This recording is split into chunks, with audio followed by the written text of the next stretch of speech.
ಇವತ್ತು ಸ್ವಾತಂತ್ರ್ಯ ದಿನಾಚರಣೆ 79ನೇ ಸ್ವಾತಂತ್ರ್ಯೋತ್ಸವವನ್ನು ಇವತ್ತು ಆಚರಿಸ್ತಾ ಇದ್ದೀವಿ. ಕೆಂಪುಕೋಟೆಯಲ್ಲಿ ಪ್ರಧಾನಿ ನರೇಂದ್ರ ಮೋದಿ ಅವರು ಇಂದಿರಾ ಗಾಂಧಿಯವರ ದಾಖಲೆಯನ್ನು ಮುರಿದು ಇವತ್ತು ಧ್ವಜಾರೋಹಣ ಮಾಡಿದರು, ಮಾತನಾಡಿದರು. ಅದಾದ ನಂತರ ರಾಜ್ಯದಲ್ಲಿ ಬೆಂಗಳೂರಿನಲ್ಲೂ ಕೂಡ ಸಿದ್ದರಾಮಯ್ಯನವರು ಕೂಡ ಭಾಷಣವನ್ನು ಮಾಡಿದರು. ಅವ್ರದ್ದು ಕೂಡ ದಾಖಲೆನೇ. ಏನಾಯ್ತು ಇವತ್ತು? ಯಾವ ರೀತಿಯಾಗಿ ಸಂಭ್ರಮ ಮನೆ ಮಾಡಿತ್ತು ದೇಶದಲ್ಲಿ ನೋಡಿ. ದೇಶದೆಲ್ಲೆಡೆ 79ನೇ ಸ್ವಾತಂತ್ರ್ಯ ದಿನಾಚರಣೆಯ ಸಂಭ್ರಮ. ಕೆಂಪುಕೋಟೆಯಲ್ಲಿ ಪ್ರಧಾನಿ ಮೋದಿ ಧ್ವಜಾರೋಹಣ, ವಾಯುಪಡೆ ಹೆಲಿಕಾಪ್ಟರ್ಗಳಿಂದ ಪುಷ್ಪವೃಷ್ಟಿ. ದೇಶದೆಲ್ಲೆಡೆ ಇವತ್ತು 79ನೇ ಸ್ವಾತಂತ್ರ್ಯ ದಿನಾಚರಣೆಯನ್ನ ಅದ್ಧೂರಿಯಾಗಿ ಆಚರಿಸಲಾಯಿತು. ದೇಶದ ಮೂಲೆ ಮೂಲೆಗಳಲ್ಲೂ ಭಾರತ ಮಾತೆಗೆ ಜೈಕಾರ ಮೊಳಗಿತು.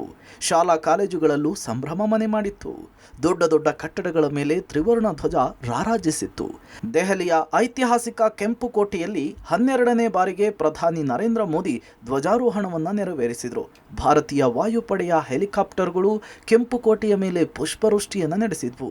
ಇದಕ್ಕೂ ಮೊದಲು ರಾಜ್ಘಾಟ್ನಲ್ಲಿರುವ ಮಹಾತ್ಮ ಗಾಂಧಿ ಸಮಾಧಿಗೆ ಭೇಟಿ ಕೊಟ್ಟು ನಮನವನ್ನ ಸಲ್ಲಿಸಿದ್ರು ಪ್ರಧಾನಿ ಮೋದಿ. ದೀಪಾವಳಿಗೆ ಪ್ರಧಾನಿ ಬಿಗ್ ಗಿಫ್ಟ್ ಮುನ್ಸೂಚನೆ. ರಕ್ತ ನೀರು ಒಟ್ಟಿಗೆ ಹರಿಯಲ್ಲ, ಅಣುಬಾಂಬ್ ಬೆದರಿಕೆಗೆ ಹೆದರಲ್ಲ, ಪಾಕಿಸ್ತಾನಕ್ಕೆ ವಾರ್ನಿಂಗ್ ಕೊಟ್ಟ ಮೋದಿ. ಧ್ವಜಾರೋಹಣ ಮಾಡಿದ ನಂತರ ದೇಶದ ಜನರನ್ನುದ್ದೇಶಿಸಿ ಭಾಷಣ ಮಾಡಿದ ಪ್ರಧಾನಿ ನರೇಂದ್ರ ಮೋದಿ, ಭಾರತದ ಸಶಸ್ತ್ರ ಪಡೆಗಳು ಉಗ್ರರಿಗೆ ಅವರ ಕಲ್ಪನೆಗೂ ಮೀರಿ ಶಿಕ್ಷಿಸಿದ್ದು ಆಪರೇಷನ್ ಸಿಂಧೂರ ಬಳಿಕ ಪಾಕಿಸ್ತಾನದ ನಿದ್ರೆ ಕಳೆದುಕೊಂಡಿದೆ ಅಂತ ಹೇಳಿದ್ದಾರೆ. ಭಾರತದ ಮೇಲೆ ಪರಮಾಣು ಬೆದರಿಕೆಗಳು ಬಹಳ ಸಮಯದಿಂದ ಮುಂದುವರೆದಿವೆ. ಆದರೆ ಅದನ್ನು ಇನ್ನು ಮುಂದೆ ಸಹಿಸೋದಕ್ಕಾಗಲ್ಲ. ನಮ್ಮ ಶತ್ರುಗಳು ಪರಮಾಣು ಬೆದರಿಕೆ ಮುಂದುವರೆಸಿದರೆ ನಾವು ಸೂಕ್ತ ಉತ್ತರವನ್ನು ಕೊಡುವುದಕ್ಕೆ ರೆಡಿ ಇದ್ದೇವೆ. ನಮ್ಮ ಸಶಸ್ತ್ರ ಪಡೆಗಳು ಪ್ರತಿಕ್ರಿಯೆಯನ್ನು ಕೊಡ್ತವೆ ಅಂಥೇಳಿ ತಿಳಿಸಿದ್ದಾರೆ. ರಕ್ತ ಮತ್ತು ನೀರು ಒಟ್ಟಿಗೆ ಹರಿಯೋದಿಲ್ಲ ಅಂಥೇಳಿ ಪ್ರಧಾನಿ ನರೇಂದ್ರ ಮೋದಿಯವರು ಸ್ಪಷ್ಟಪಡಿಸಿದ್ದಾರೆ. ನಮ್ಮ ರೈತರು ನೀರಿಲ್ಲದೆ ತೊಂದರೆಯನ್ನು ಅನುಭವಿಸುತ್ತಿದ್ದಾರೆ. ಭಾರತದಲ್ಲಿ ಹುಟ್ಟುವ ನದಿ ನೀರಿನ ಹಕ್ಕು ಭಾರತೀಯರಿಗೆ ಇದೆ ಅಂತ ಹೇಳಿದರು. ಜೊತೆಗೆ ಭಯೋತ್ಪಾದಕತೆಯನ್ನು ಪೋಷಿಸುವವರನ್ನು ನಾವು ಇನ್ನು ಮುಂದೆ ಬೇರೆ ಬೇರೆ ಅಂಥೇಳಿ ಪರಿಗಣಿಸದೆ ಅವರೆಲ್ಲರನ್ನೂ ಕೂಡ ಒಂದೇ ಅಂತ ಕರಿತೇವೆ. ಉಗ್ರರಿಗೆ ಸಹಾಯ ಮಾಡುವವರೆಲ್ಲರನ್ನೂ ಕೂಡ ಭಯೋತ್ಪಾದಕರಂತೆ ಕಾಣ್ತೇವೆ ಅಂಥೇಳಿ ಪಾಕಿಸ್ತಾನ ಹಾಗೂ ಉಗ್ರ ಬೆಂಬಲಿತ ರಾಷ್ಟ್ರಗಳಿಗೆ ಎಚ್ಚರಿಕೆ ಕೊಟ್ಟರು. ಇದೆಲ್ಲದರ ಜೊತೆಗೆ ಈ ಬಾರಿ ದೀಪಾವಳಿ ಹಬ್ಬಕ್ಕೆ ಭರ್ಜರಿ ಉಡುಗೊರೆ ಒಂದನ್ನು ಕೊಡುವುದಾಗಿ ಘೋಷಿಸಿದರು. GSTಯಲ್ಲಿ ಮಹತ್ವದ ಸುಧಾರಣೆ ತಂದು ತೆರಿಗೆಯ ಹೊರೆ ಕಡಿಮೆ ಮಾಡಲಾಗುತ್ತೆ ಅಂತ ಕೂಡ ತಿಳಿಸಿದ್ದಾರೆ.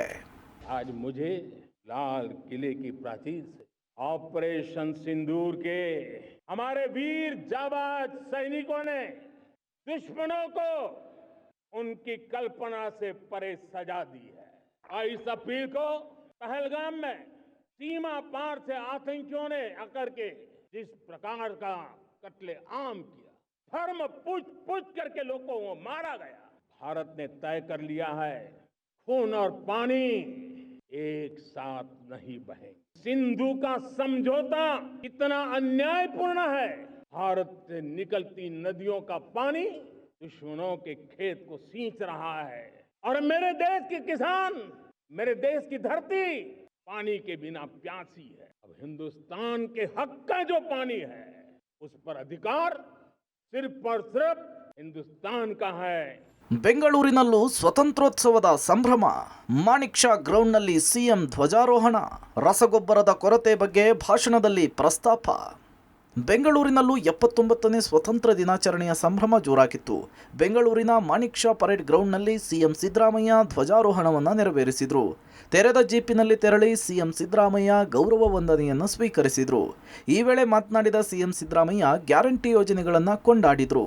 ಸರ್ಕಾರದ ಸಾಧನೆ, ಸರ್ಕಾರದ ಗುರಿಯ ಬಗ್ಗೆ ಭಾಷಣದಲ್ಲಿ ಉಲ್ಲೇಖಿಸಿದರು.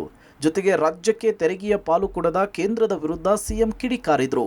ಕೇಂದ್ರ ರಸಗೊಬ್ಬರ ಪೂರೈಕೆ ಮಾಡದಿರುವ ಬಗ್ಗೆ ಸಿಎಂ ಪ್ರಸ್ತಾಪಿಸಿದರು. ಎತ್ತಿನಹೊಳೆ ಯೋಜನೆಯನ್ನು ಪೂರೈಸುವ ಭರವಸೆ ಕೂಡ ಕೊಟ್ಟರು. ನುಡಿದಂತೆ ನಡೆಯಬೇಕು ಎಂಬುದು 12ನೇ ಶತಮಾನದ ಬಸವಾದಿ ಶರಣರ ನಿಶ್ಚಲ ನಿಲುವು. ನಮ್ಮ ಸರ್ಕಾರ ಈ ಧ್ಯೇಯ ವಾಕ್ಯದಲ್ಲಿ ನಂಬಿಕೆ ಉಂಟು. ರಾಜ್ಯವು ತನ್ನದೇ ಆದ ಅಭಿವೃದ್ಧಿ ಮಾದರಿಗಳನ್ನು ನಿರ್ಮಿಸಿದೆ. ಇದಕ್ಕೆ ಕರ್ನಾಟಕ ಅಭಿವೃದ್ಧಿ ಮಾದರಿ. ಗ್ಯಾರಂಟಿ ಯೋಜನೆಗಳು ರಾಜ್ಯದ ಅಭಿವೃದ್ಧಿಯ ದಿಕ್ಕನ್ನೇ ಬದಲಾಯಿಸುತ್ತಿವೆ.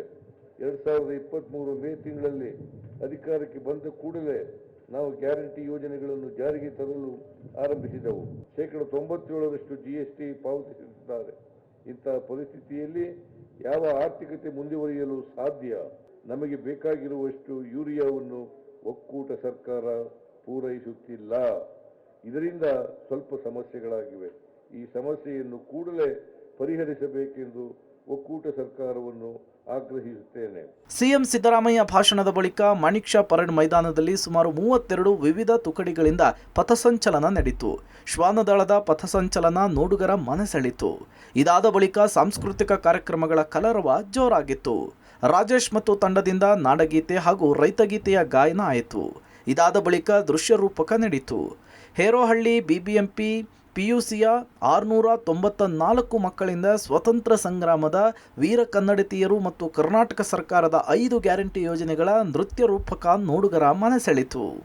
ರಾಜ್ಯದ ಮೂಲೆ ಮೂಲೆಯಲ್ಲೂ ಸ್ವಾತಂತ್ರ್ಯೋತ್ಸವ, ದೇಶಭಕ್ತಿಯಲ್ಲಿ ಮಿಂದೆದ್ದ ಜನರು, ಶಾಲಾ ಮಕ್ಕಳಿಂದ ನೃತ್ಯ, ಸಿಹಿ ಹಂಚಿ ಸಂಭ್ರಮ. ಇನ್ನು ರಾಜ್ಯದ ಮೂಲೆ ಮೂಲೆಯಲ್ಲೂ ಕೂಡ ಸ್ವಾತಂತ್ರ್ಯೋತ್ಸವದ ಸಂಭ್ರಮ ಮನೆ ಮಾಡಿತ್ತು.